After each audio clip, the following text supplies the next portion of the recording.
Hello friends, आज की हमारी कहानी जादुई टोकरी की कहानी है। साक्षी एक बहुत ही अच्छी लड़की थी। उसे सभी जानवरों से बहुत प्यार था। वह किसी भी जानवर को किसी तकलीफ में देखती तो उसकी मदद करती। साक्षी के घर में बहुत सारी टोकरियां थीं।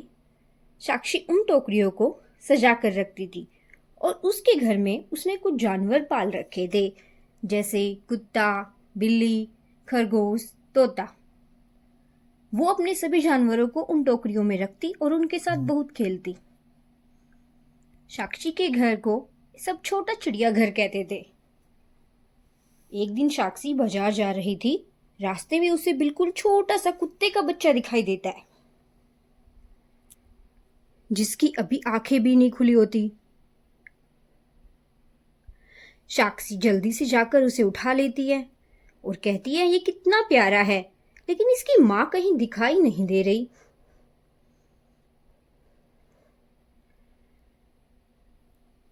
वह उस बच्चे की माँ को बहुत ढूंढती है, लेकिन वह नहीं मिलती।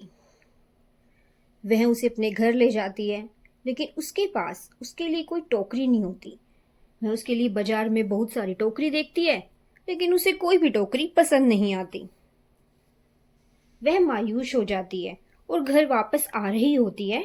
तभी उसे मंदिर के बाहर बहुत ही सुंदर टोकरी दिखाई देती है।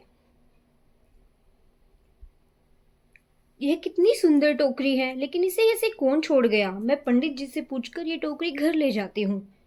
साक्षी मंदिर के अंदर जाती है और पंडित जी से पूछती है, पंडित, क्या मैं ये टोकरी ले जाऊं?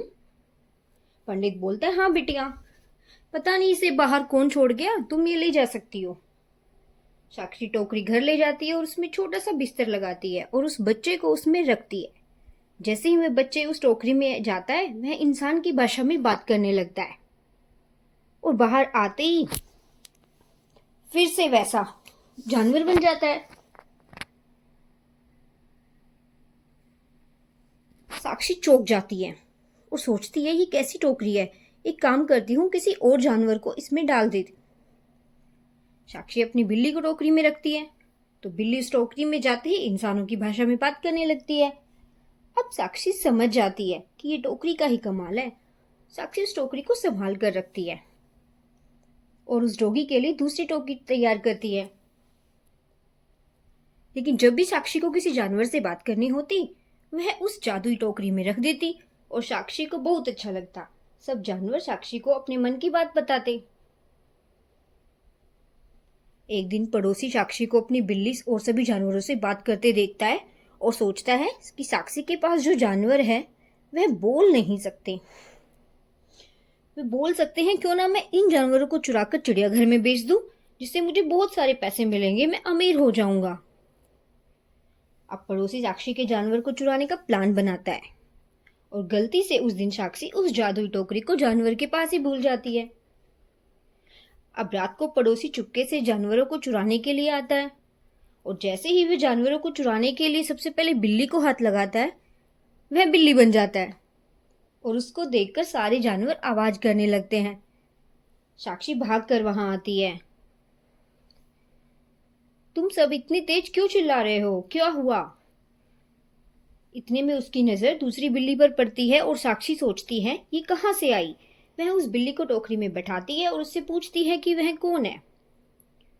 टोकरी में आते ही पड़ोसी बोलता है, मैं तुम्हारा पड़ोसी हूं, मैं तुम्हारे जानवर को चुराने के लिए आया था, लेकिन पता नहीं मैं कैसे बिल्ली बन गया। मुझे माफ कर दो, मैं अब ऐसा कभी नहीं करूंगा और ना ही किसी को बताऊंगा। साक्षी उसे जाने देती है और उस टोकरी को सुरक्षित रखती है।